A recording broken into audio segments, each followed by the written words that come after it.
Alright guys, 90-day challengers, you guys are back. This is part 2 of the nutrition piece. So if you haven't seen part 1, watch part 1. Don't skip anything. Alright, so part 1, we talked about the overview, and let's go into exactly how we want to calculate our calorie intake, alright, for each and every one of you guys. Okay, once again. So, let's just say for an example, let's say that we have a person and they weigh, let's go 160 pounds, okay? So this person weighs 160, all right? So sorry about this here, it's a bleed through. But they weigh 160, all right? And let's say that right now they're 20%, okay? So 20% and they weigh 160, all right? So this is where you need that calculator because I'm going to take 160, okay? And my calculator's broke. I'm going to take 160 and I'm going to take it times, all right, that 20%. So if you take 160 times 0.20, you get 32 pounds, okay? So this is 32 pounds of body fat, so BF. So you guys should be writing this kind of stuff down, so use your numbers, all right? All right, so that means 32 pounds of body fat, and then everything else that's left inside of the body and inside the system is basically what we consider our lean body mass. So 128 pounds of lean body mass, okay?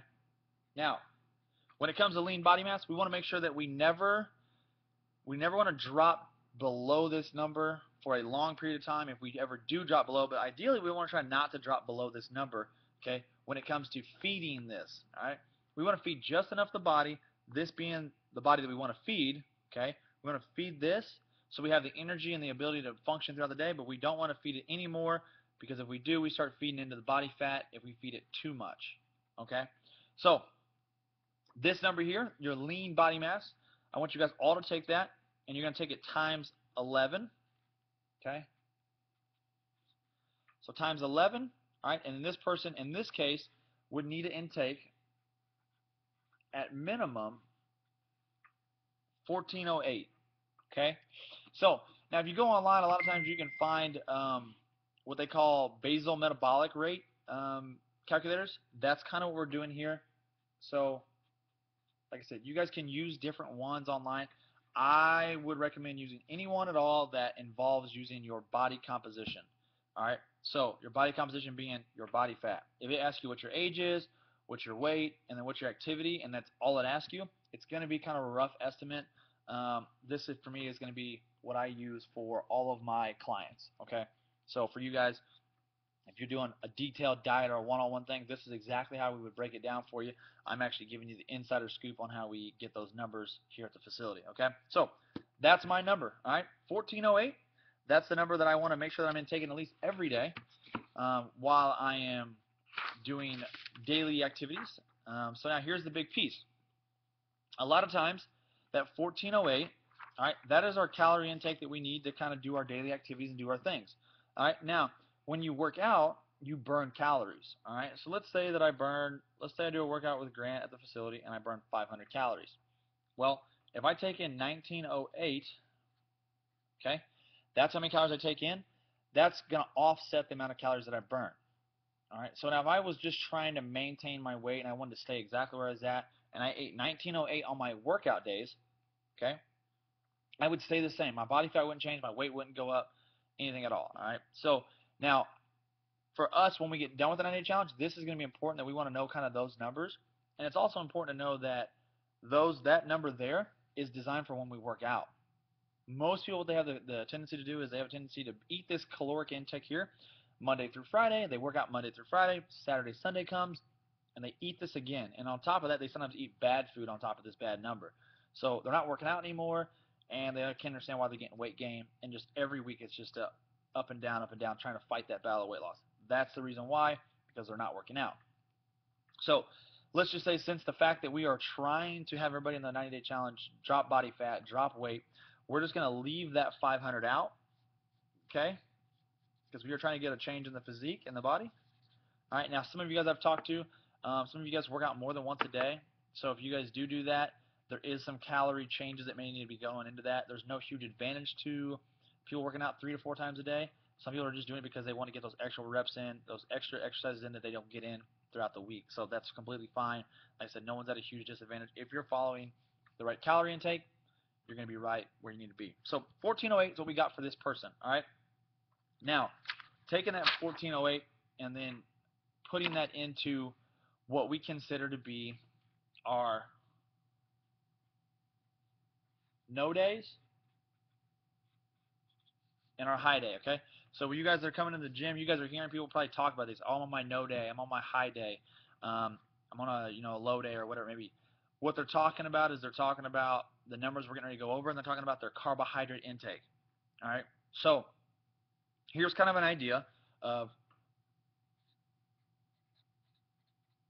what's going on in the world. So we're talking about that up and down. Okay. So in the world, 90% of the person's diet is typically looks like this. Okay. So the average American's diet is this is their protein intake. This is our carbs, and this is our fat, kind of in that realm there, okay? So our protein intake as a society is typically pretty low. Our carb intake is a little higher than it needs to be, or significantly higher, and then our fat intake is really high. So this is a combination for weight gain, and this is a combination for accelerated weight gain if these numbers are significantly high and beyond what they need to intake. Great example I always tell people is look at a Big Mac. Your protein intake on a Big Mac is very low. Your carbohydrate intake is significantly high, and your fat intake is very high. So between the two of those, this is kind of like a Big Mac. All right. Now, I do understand that quality of food can be a little bit different because if you eat quality food, you can kind of eat like this.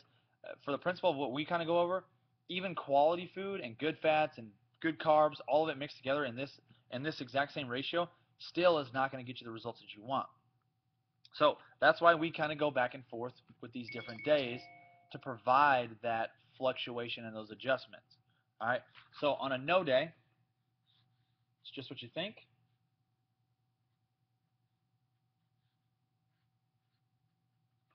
Our protein intake is elevated. Our carbohydrate intake is very minimal. All right. So there's not zero carbs intaken. You're going to still get carbs from things like your protein shakes, avocados, things like that. There's going to be some carbs coming from those areas. And then our fat intake is elevated as well. All right. So for you guys should all be using MyFitnessPal. It'll really help with this because it's going to put everything in like a pie chart. So